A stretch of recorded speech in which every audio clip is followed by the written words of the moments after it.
Chapter number 10।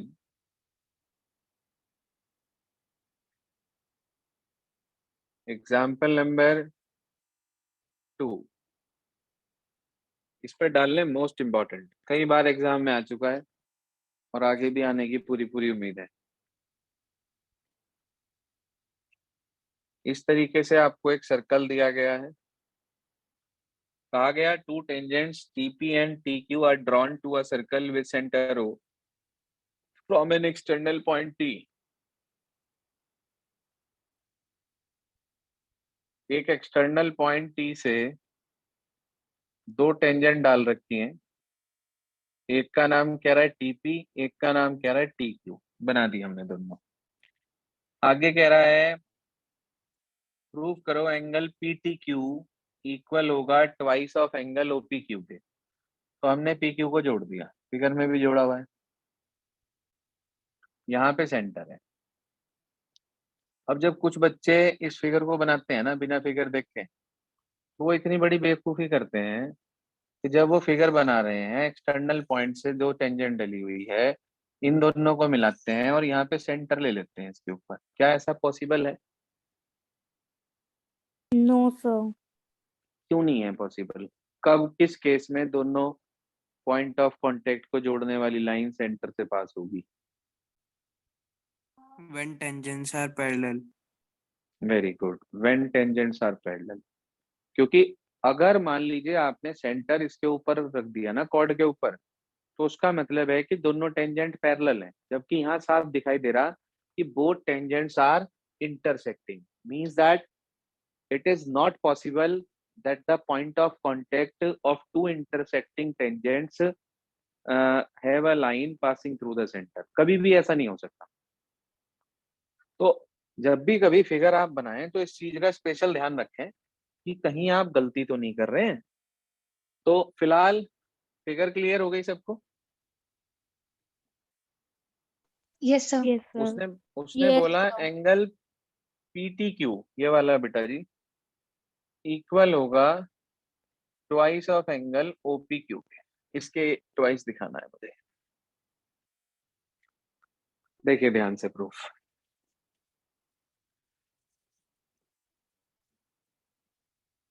आप सभी को मालूम है कि भाई tangent from external point to a circle are equal in length, तो TP TQ के इक्वल होगी।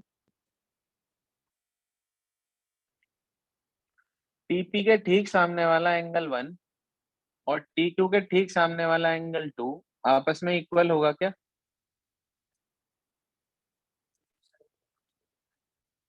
Yes, sir.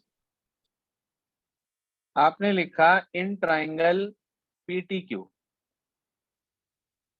पहले आपने कहा since TP equal to TQ, reason दिया आपने tangent from external point to a circle are equal. Tangent from external point to a circle are equal.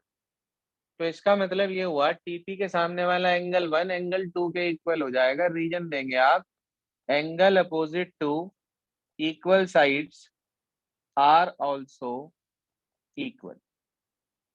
तो angle 1 angle 2 के equal आ गया।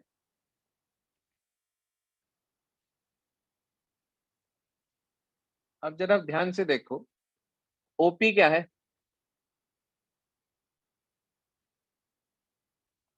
रेडियस। और TP क्या है? Tangent. टेंजेंट। बिल्कुल ठीक बात। तो क्या OP परपेंडिकुलर होगी TP पे?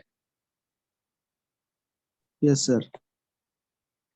Tangent is perpendicular to the radius through the point of contact। इसका ये मतलब होगा कि एंगल OPQ और एंगल 2 दोनों का सम कितना होगा बेटे?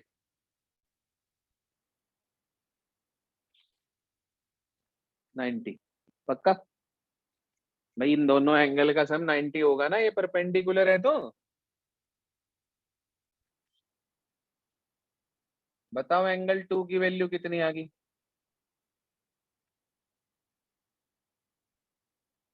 90 माइनस OPQ, क्लियर। एंगल 2 की वैल्यू 90 माइनस OPQ आ गई और एंगल 2 एंगल 1 के इक्वल है, तो आप मुझे बता सकते हो एंगल 1 की वैल्यू कितनी होगी?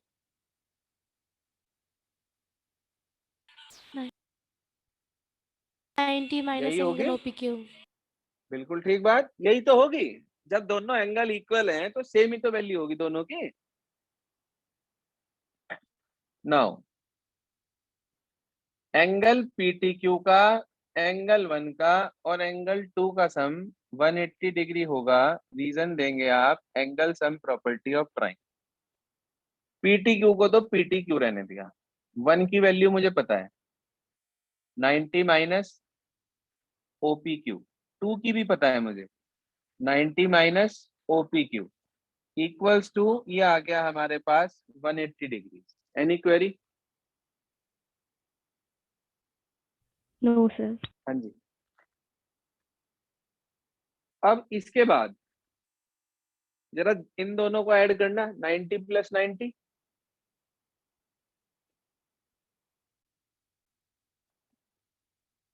हाँ भाई 90 plus 90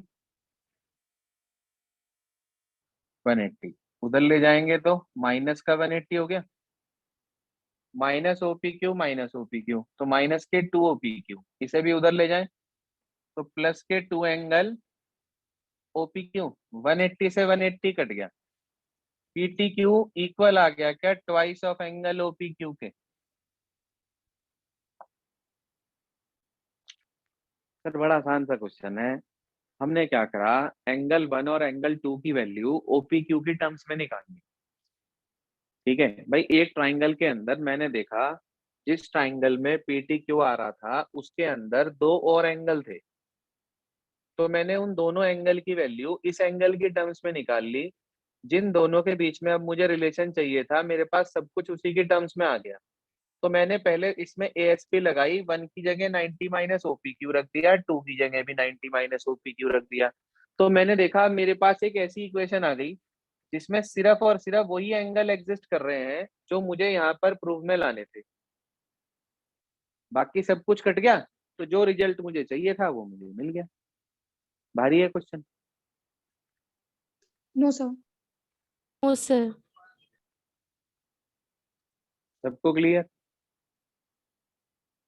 yes sir. Yes sir. चलिए इसके बाद एग्जाम्पल नंबर 3 देखते ध्यान से।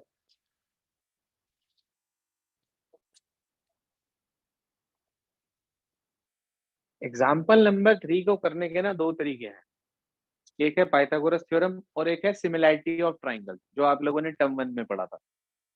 वहां पे आपने सिमिलैरिटी पढ़ी थी, तो सिमिलैरिटी से वो जो एग्जाम्पल है ना बहुत आसान हो जाता है। मैं आपको समझा देता हूँ एक बार क्या कहता है, देखिए ध्यान से, एग्जाम्पल 3 पढ़िए।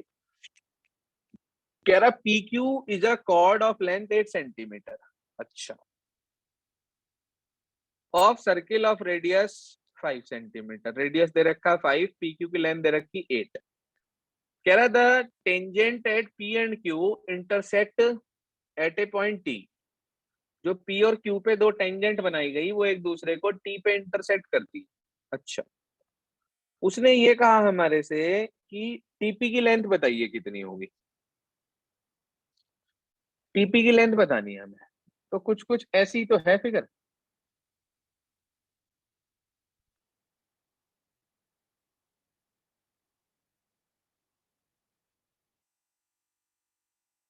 हाँ जी भाई, उसने यही तो कहा था, PQ हमारे पास एक कॉर्ड है जिसकी लेंथ 8 सेंटीमीटर है, यहाँ पे एक टेंजेंट बनाई गई, यहाँ पे एक टेंजेंट बनाई गई, दोनों जाके T पे मिल गई, बना दी हमने। अब आगे उसने हमारे से ये कहा कि इसकी लेंथ 8 है, रेडियस 5 है, आप मुझे TP की लेंथ बताओ कितनी होगी। तो मुझे TP कैलकुलेट करना है, यानी कि मैं यहाँ लिखूंगा टू फाइंड, टू प्रूव नहीं, टू फाइंड।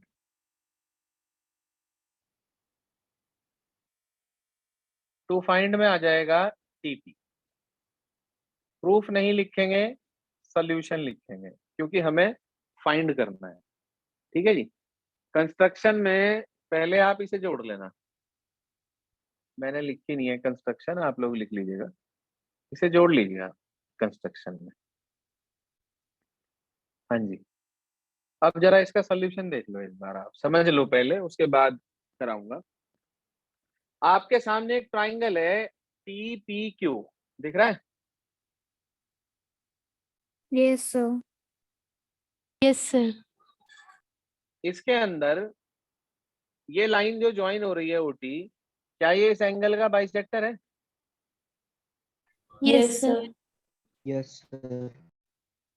क्योंकि पढ़ रखा आपने, centre lies on the bisector of the angle between the two tangents. याद रखना, कभी भी किसी भी आइसोसेलेस ट्राइंगल के अंदर जो वर्टिकल एंगल का बाइसेक्टर होता है, पिछले साल आया था ये क्वेश्चन, वो सामने वाली साइड पे को बाइसेक्ट भी करता है और उस पे परपेंडिकुलर भी होता है। ठीक है जी, ये प्रॉपर्टी है। आप कहो सर कैसे आई ये प्रॉपर्टी, हमें तो आती नहीं। कोई बात नहीं, अगर आपको नहीं आती तो आप इन दोनों के अंदर कॉन्ग्रुएंसी लगा लो, आपको ये प्रॉपर्टी मिल जाएगी। हमारे पास आइसोसेलेस ट्राइंगल है, ये इसके इक्वल है, ये दोनों में कॉमन है, ये वाला एंगल 1 2 के इक्वल है। तो क्या SAS सिमिलैरिटी से दोनों ट्राइंगल सिमिलर हो रहे हैं? Yes sir. Yes, sir. हो रहे हैं। अच्छा, अगर ये दोनों ट्राइंगल सिमिलर हो गए तो क्या ये वाली BD और ये वाली CD आपस में इक्वल हो जाएगी with the help of CPCT? बिल्कुल ऐसे ही ये वाला एंगल 3 और ये वाला एंगल 4 आपस में इक्वल हो जाएगा, मगर इनका सम 180 है, तो दोनों 90 90 के हो जाएंगे। हो गया परपेंडिकुलर भी और बाइसेक्टर भी।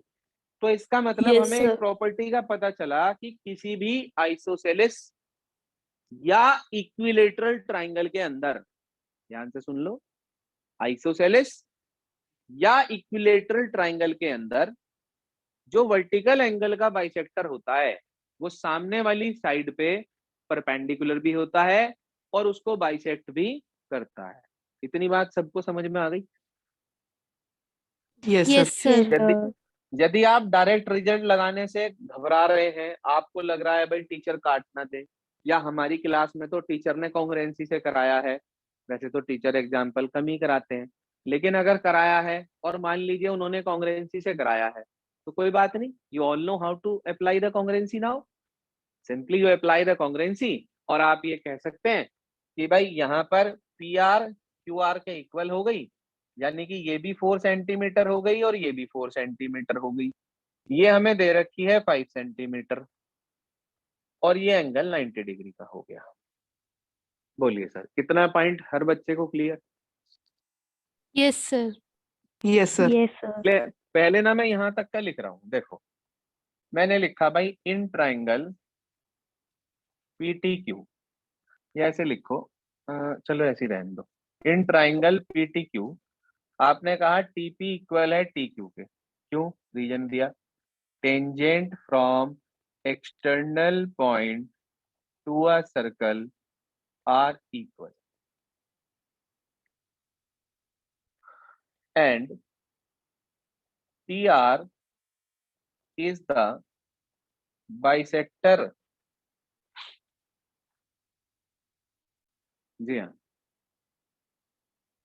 TR is the bisector of the angle, जो TR हमारे पास है वो बाइसेक्टर हो जाएगा किसका? एंगल PTQ का। TR is the bisector of angle PTQ। हो गया भाई बाइसेक्टर उसका। रीजन क्या देंगे इसका? Reason center lies on the bisector of the angle between the two tangents। मैं लिख नहीं रहा हूं, आप लोग यहाँ मेंशन कर लीजिएगा, ठीक है? तो आप कहेंगे सो TR is the perpendicular bisector of PQ। TR is the perpendicular bisector of PQ। ठीक है जी, यहाँ मेंशन कर देना। क्या लिखेंगे कि in an isosceles triangle bisector of vertical angle is perpendicular bisector of base। ठीक है बेटा जी? हाँ जी, पॉइंट क्लियर हो गया हर बच्चे को? Yes, sir. तो हम ये कह सकते हैं, so P R equals to Q R equals to 4 centimetre, और ये एंगल हमारे पास 90 डिग्री का हो गया। अच्छा, ये भी तो 90 डिग्री का ही एंगल है, Yes, ओपीटी। sir. मैंने इस ट्राइंगल में पाइथागोरस थ्योरम लगाई। In triangle O R P, दो साइडें मेरे पास हैं, ये भी राइट ट्राइंगल है, तो 5 का स्क्वायर इक्वल्स टू 4 का स्क्वायर प्लस ओ आर का स्क्वायर। तो ओ आर की वैल्यू मुझे ओ आर स्क्वायर 9 आ गया, मतलब ओ आर की वैल्यू 3 सेंटीमीटर मिल गई। ये 3 आ गई। परफेक्ट। अब मैं आपके सामने दो ट्राइंगल के नाम बोल रहा हूं, जरा ध्यान से देखना। एक का नाम ओ आर पी, 90 का एंगल बीच में ले लिया मैंने। एक का नाम ओ पी टी। क्या दोनों ट्राइंगल सिमिलर हैं?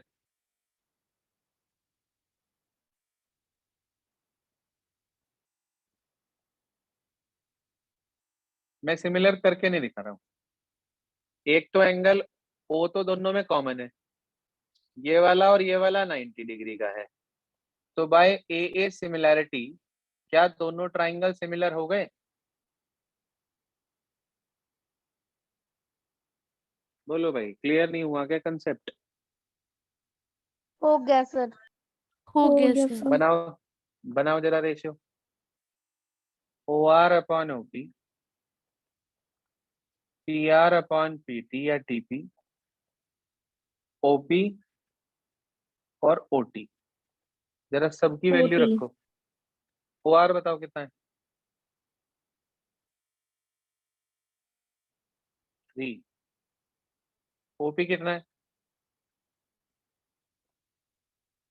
पी आर कितना है? P R 4। टीपी पता नहीं। ओपी 5 और ओटी ओटी पता नहीं। भाई हमने ये दोनों ले लिए रेशियो। टीपी को ऊपर भेज दिया, इसे ऊपर भेज दिया, 3 को नीचे भेज दिया। इसका मतलब टीपी की लेंथ कितनी आ गई?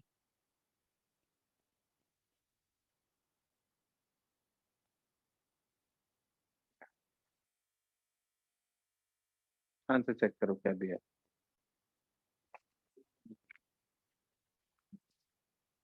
सर दोनों एग्जाम्पल पे मोस्ट इंपॉर्टेंट डाल लेना जो आज पढ़ाया आपको, दोनों ही। एग्जाम्पल 1 भी और एग्जाम्पल 2। इसके बाद इसे नोट करके थ्योरम नंबर 10.1 का स्टेटमेंट नोट कर लीजिए। थ्योरम नंबर 10.1 का स्टेटमेंट नोट कर लीजिए। एक्चुअल में उस थ्योरम के अंदर जितना भी कुछ पार्ट है वो ज्यादातर थ्योरेटिकल है, ज्यादातर उसके अंदर काम थ्योरेटिकल है। थ्योरी काफी सारी लिखी जाएगी उसके अंदर, इसे नोट कर लें पहले। एग्जाम्पल नंबर 3 को, और फिर आगे नोट कर लें 10.1 का स्टेटमेंट।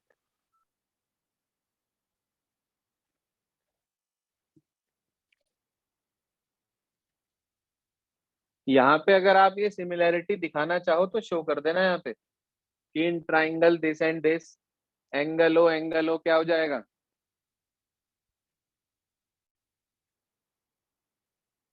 हाँ जी, एंगल ओ कॉमन हो जाएगा, और angle O R P equals to angle OPT is 90। A similarity, दोनों ट्राइंगल सिमिलर। इच्छा है आपकी, दिखाना चाहें तो दिखा दें, नहीं दिखाना चाहें एज इट इज छोड़ दें, कोई बात नहीं।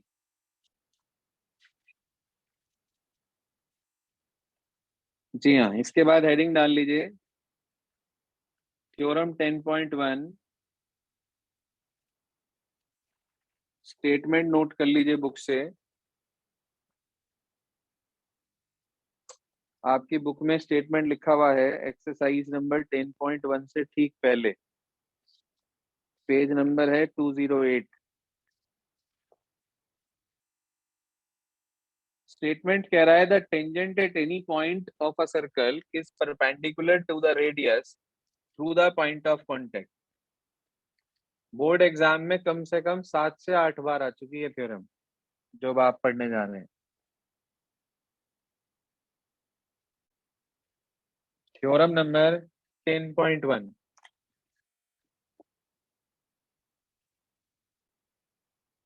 स्टेटमेंट। स्टेटमेंट नोट भी करना है, याद भी करना है, फिगर बना लेंगे उसके बाद।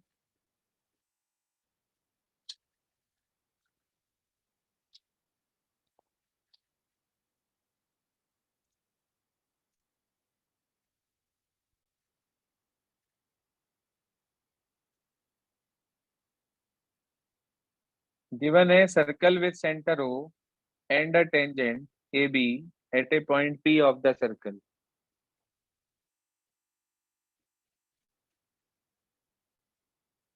जी हाँ सर, गिवन लिख लें।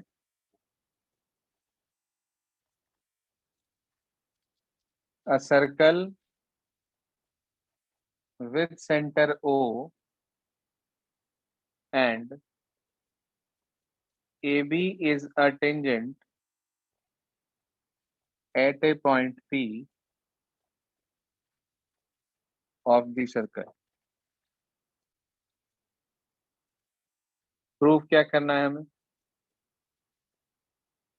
कि ये जो लाइन OP होगी यहाँ पे हमारे पास, वो परपेंडिकुलर होगी AB पर। हमें प्रूफ करना है कि OP is perpendicular to AB। OP को AB के परपेंडिकुलर दिखाना है। कंस्ट्रक्शन में लिखेंगे take a point Q on AB other than P। जी हाँ सर, सॉरी 2 प्रूव हटा दिया मैंने। OP परपेंडिकुलर AB, कंस्ट्रक्शन लिख लीजिए। Take a point Q on AB other than P, full stop, join OQ, join OQ।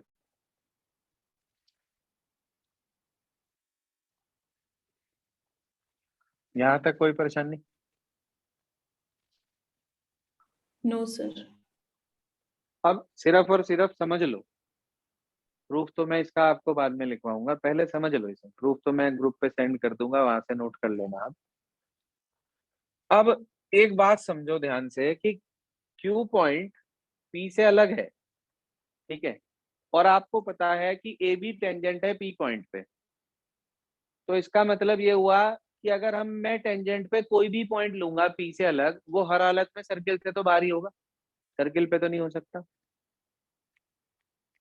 ठीक है। Yes, sir. तो इसका मतलब ये हुआ it implies Q must lies outside the circle.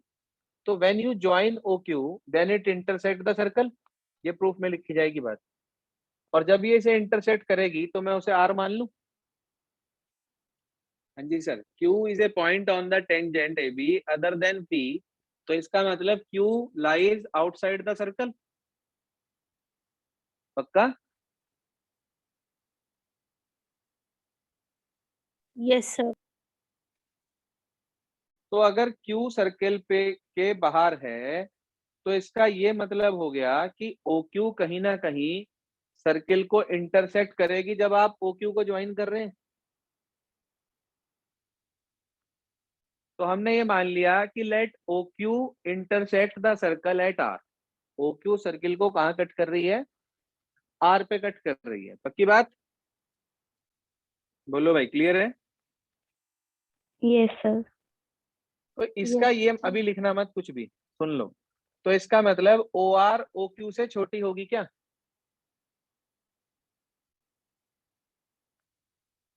बोलो। Yes, sir. Yes, छोटी sir. Yes, sir. sir. छोटी होगी, मगर ओ आर और ओपी बराबर है रेडियाई, तो क्या मैं ये कह सकता हूँ कि ओपी छोटी होगी ओ क्यू से? Yes, sir. तो मैंने ये प्रूव कर दिया ओपी ओ क्यू से छोटी है। एक छोटी सी बात और समझ लो आप, कि अगर किसी भी लाइन के ऊपर किसी भी पॉइंट से बहुत सारी लाइंस ड्रॉ करी जाती हैं, तो उन सब में वो लाइन सबसे छोटी होती है जो क्या होती है? परपेंडिकुलर। ये क्लास 9th का कंसेप्ट है जो आपके कोर्स से हट गया था चैप्टर 7 में से। ठीक है जी, याद रखना, जब भी किसी एक पॉइंट से बहुत सारी लाइंस ड्रॉ होती हैं, तो जो परपेंडिकुलर वाली लाइन होती है वो सबसे छोटी होती है। तो हमने शो कर दिया ओपी ओक्यू से छोटी है, इसका मतलब ओपी ओक्यू एबी पर क्या होगी? परपेंडिकुलर। ये थ्योरी लिखनी है। मैं ग्रुप पे इसका सॉल्यूशन सेंड कर रहा हूँ, वहां से आप लोग इसके आगे का कंप्लीट इसका प्रूफ नोट कर लेंगे, और आज यहाँ तक का अपना वर्क कंप्लीट कर लेंगे सभी।